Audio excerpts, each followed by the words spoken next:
I'm going to give you the 4 ways that you're going to be able to achieve it. I'm going to give you the 4 ways you're going to be able to weather the economic uncertainty. And I'm going to give you the 4 ways that everybody in this room can walk out of here a much better leader and much better at what you do. Here's discovery number 1. We found this inside every single company we studied. Great leaders turn what they do into a cause. A cause is people's basic need in life to have a purpose, look forward to a better tomorrow, and be part of a winning team. Everybody wants to matter. Let me give you some examples of what constitute turning missions and visions into a cause. 30 years ago, Bill Gates had licensed the Microsoft operating system. He was in New Mexico. And people said, Bill, what are you going to do with that thing?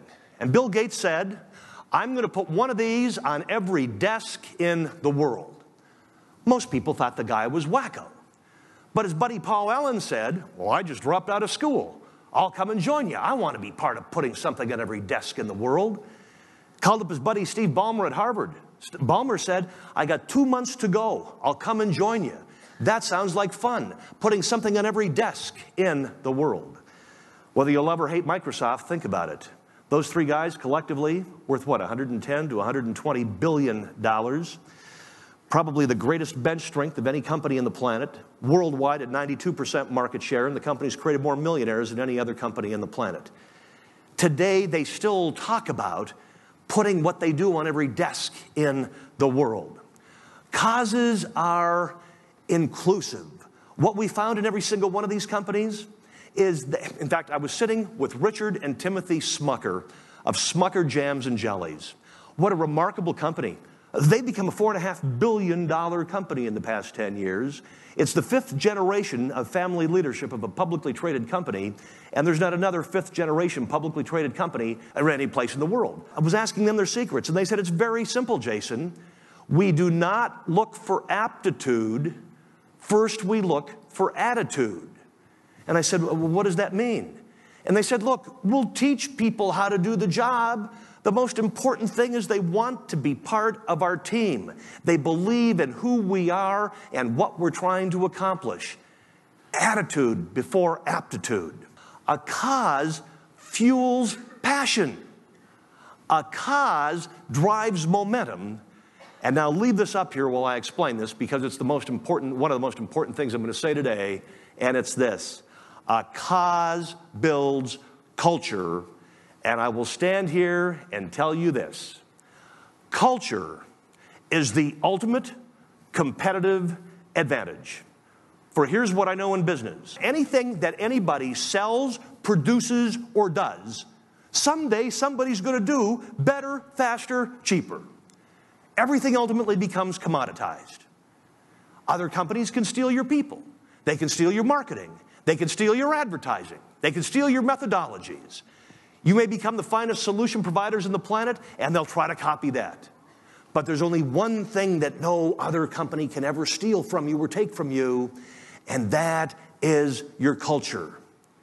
And I know, as I said yesterday to you when I was with you briefly, the values of Jones Lang LaSalle, the values of the Staubach organization mean that you can have the most incredible culture of any company out there. But culture doesn't happen. Culture is something that has to be talked about every day. It has to be celebrated every day. I mean, everybody has to constantly talk about it. And let me give you this warning. When business gets tough, sometimes we stop talking about the very important things like culture. But let me tell you what happens if and when your organization stops talking about culture and stops celebrating culture every day. Culture will go away. And in the absence of a culture in an organization, I can promise you this. When an organization doesn't have a culture, one exists by default. And the culture that exists by default is everybody for themselves. Discovery number 2. I love to teach this one. Great leaders let go. What we discovered that great leaders do and incredibly great companies do, and you're going to have to do it to make this thing work, you're going to have to be able to let go of some stuff. When you let go, you're better able to deal with change. Now, my regular church is St. Mark's Lutheran Church in San Francisco. We came out a couple of months ago. It was a beautiful, sunshiny day. And I said, let's go to Fisherman's Wharf and be tourists. We hadn't been there for years. So we go to Fisherman's Wharf, and I see the greatest T-shirt in my life. And it's worn by a guy who's got to be 300 pounds. So it's beautiful, because it's like a big moving billboard. And the T-shirt says, change is great. You go first. Because isn't that the way we feel about change? All of us. We intellectually say we get it. Theoretically, we get it. But when change comes knocking on the door, it's go away, come back again another day. Here's what I'm going to tell you. If you're able to let go, you're better able to embrace and deal with change. The second thing that happens is this. You stay more focused than your rivals, because your rivals are focused on the wrong things. When you're able to let go, you can focus on getting on with business. And the other thing that happens is this. When you're able to let go, innovation naturally happens because you're letting go of the stuff that isn't contributing anymore. Great leaders, that'd be you. Get everyone around them to think and act like owners. Wouldn't it be great if every single person in an organization thought and acted like an owner? But that's a fairy tale. It can't happen, right? Let me set the stage. There I'm sitting with Charles Koch in Wichita, Kansas, the CEO of the world's largest privately held company. And I looked at him and I said, Charles, what's the magic that's allowed you to build the world's biggest privately held company? Now, I know there's no magic in business. It's he or she who blocks and tackles better. But I like to ask the question. He said, oh, there was magic that allowed us to do this. I said, what's that magic? He said, Jason, here, everybody here thinks and acts like an owner.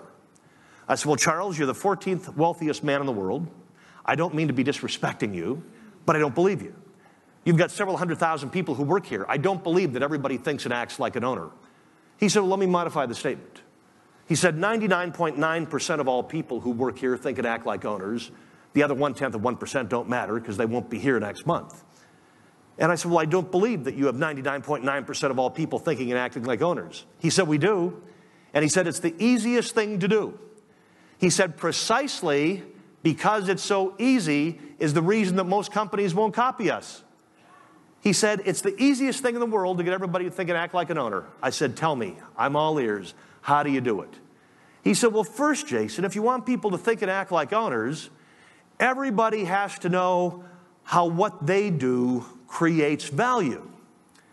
And I must have been sitting there looking a little dense. And he looked at me and he said, Jason, are you a sports fan? I said, oh, God, yeah. I mean, I played high school ball, played college ball. I mean, yeah, season ticket holders, the 49ers, the Oakland A's. I mean, yeah, I love sports. He said, well, let me ask you a question, Jace. He said, would you ever go to see a basketball game where no score was kept? I said, what do you mean? He said, well, one team would have the ball and they'd shoot and it might go in, it might not. Then the other team might, take it inbounds and they'd go down and they might shoot or they might not, or they might make a basket. And this would go on for several hours, but nobody would keep track. There wouldn't be a score. He said, would you like watching that game? I said, well, no, that'd be a horrible game. He said, let me tell you something, Jason. He said, that's precisely why people hate their jobs in America, because they don't get a score. He said it's why they can't wait until the weekends where they get to watch football, basketball, baseball, soccer, tennis, whatever the sport is, because there's a damn score. He said, Jason, when everybody comes to work here, we send them away for 3 weeks to school, not to teach them how to do their job, to teach them how what they do creates economic value.